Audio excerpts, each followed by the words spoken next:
Hello guys, ഇന്ന് July 22 UK സംബന്ധിച്ച് July 22 ഒരു ഇമ്പോർട്ടൻറ്റ് ഡേ ആണ്. പ്രത്യേകിച്ച് വിസ ആൻഡ് ഇമിഗ്രേഷനിൽ കുറേ മാറ്റങ്ങൾ വരുന്ന ഒരു ദിവസമാണ് ഇന്ന് ജൂലൈ 22. അതിൻ്റെ പ്രധാനമായ മാറ്റം എന്ന് പറയുന്നത് senior care visa, care support worker visa എന്നീ കാറ്റഗറിയിലുള്ള ജോബുകൾക്ക് ഇനി മുതൽ UK പുറത്ത് ഓവർസീസിൽ നിന്ന് റിക്രൂട്ട്മെൻറ്റ് കംപ്ലീറ്റ് ആയിട്ട് ഇന്ന് മുതൽ നിർത്തുകയാണ് COS ഇഷ്യൂ ചെയ്യുകയുള്ളത്. രണ്ടാമത്തെ കാര്യം എന്ന് വെച്ചാൽ നമുക്ക് സ്കിൽഡ് വർക്കർ വിസയുടെ RQF, അതായത് നമ്മുടെ ഗ്രാജുവേഷനിലോട്ട് ഇൻക്രീസ് ചെയ്യുകയാണ്, എഡ്യൂക്കേഷൻ ലെവൽ ഗ്രാജുവേഷനിലോട്ട് ഇൻക്രീസ് ചെയ്യുകയാണ് ഈ വിസ ആപ്ലിക്കേഷനിൽ. അതുപോലെ തന്നെ ജനറൽ സ്കിൽഡ് വർക്ക് റൂട്ടിൻ്റെ നമ്മുടെ സാലറി ത്രഷോൾഡ് 38,700 നിന്ന് 41,700 ഇൻക്രീസ് ആകുന്നു.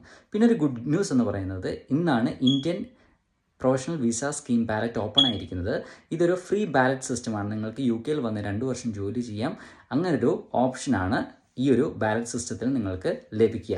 ഈ ഒരു ബാലറ്റ് സിസ്റ്റം 24 ജൂലൈ ഉച്ചയ്ക്ക് 1:30 വരെ ഇന്ത്യൻ സ്റ്റാൻഡേർഡ് ടൈം ഓപ്പൺ ആയിരിക്കും. അപ്പോൾ ഈ ഒരു ബാലറ്റ് സിസ്റ്റം യൂസ് ചെയ്ത് UK വന്ന് 2 വർഷം ജോലി ചെയ്യാൻ താല്പര്യമുള്ള തീർച്ചയായിട്ടും അപ്ലൈ ചെയ്യേണ്ടതാണ് India young professional visa ballot system. അപ്പോൾ ഇന്നത്തെ വീഡിയോ നിങ്ങൾക്ക് ഇഷ്ടപ്പെടുന്നു വരുന്നു. Thank you so much for watching today's video. Thank you.